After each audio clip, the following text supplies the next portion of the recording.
अष्टक के पॉइंट देखने के लिए वैसे तो लैपटॉप में जगन्नाथ हो रहा है, पराशरी लाइट है, उसमें हम पॉइंट्स देखते हैं। लेकिन अगर मोबाइल में अगर हमें देखना है तो एक ऐप है ज्योतिष ऐप, जिसे आप प्ले स्टोर पर जाकर आप डाउनलोड कर लेंगे तो आपके आप उसमें आप देख पाएंगे। तो अभी जैसे ये हॉरोस्कोप है यहाँ पर, तो जो भी आपकी डेट ऑफ बर्थ है वो यहाँ पर इस पर जाके आप डेट ऑफ बर्थ डाल के सारा आप डाल देंगे, इसमें टाइम और प्लेस वगैरह तो आ जाएगा। तो इस तरह से अब आप जैसे ये चार्ट, दशा, स्ट्रेंथ, अष्टक वर्ग, ये अष्टक वर्ग है। और अष्टक वर्ग पे आप गए तो ये D1 का चार्ट निकल के आ गया।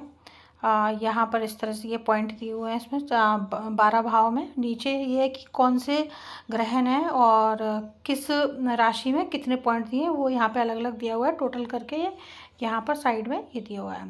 तो इस तरीके से आप D1 का जो सर्वाष्टक वर्ग है वो देख सकते हैं। अब यहाँ पर अगर हमें अलग अलग ग्रहों के देखने हैं तो हम इसी पर जाएंगे। अब यहाँ पर जैसे ये दिया हुआ है, लगन का भिन्नाष्टक दिया है, सन का भिन्नाष्टक दिया है, मून का, मार्स का, मरकरी का, जुपिटर का, वीनस का, सैटर्न का।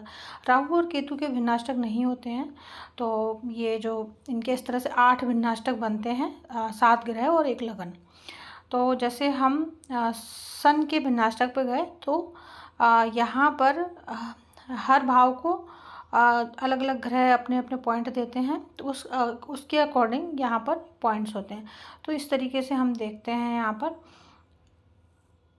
इसी तरीके से हम सभी ग्रहों के पॉइंट्स को देखेंगे। जैसे ये सन का हो गया, अब यहाँ पे सन में नीचे हर भाव में अलग अलग ग्रहों ने कितने पॉइंट दिए, कहीं पे आप देखेंगे 0 लिखा है, कहीं पर 1 लिखा है, टोटल करके ये यहाँ पे नीचे दिया हुआ है इस तरीके से।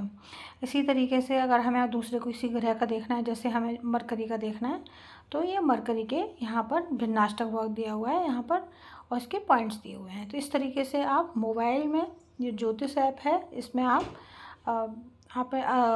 इसके बिंदु देख सकते हैं, या पॉइंट जैसे हम कहते हैं वो आप बिंदु देख सकते हैं।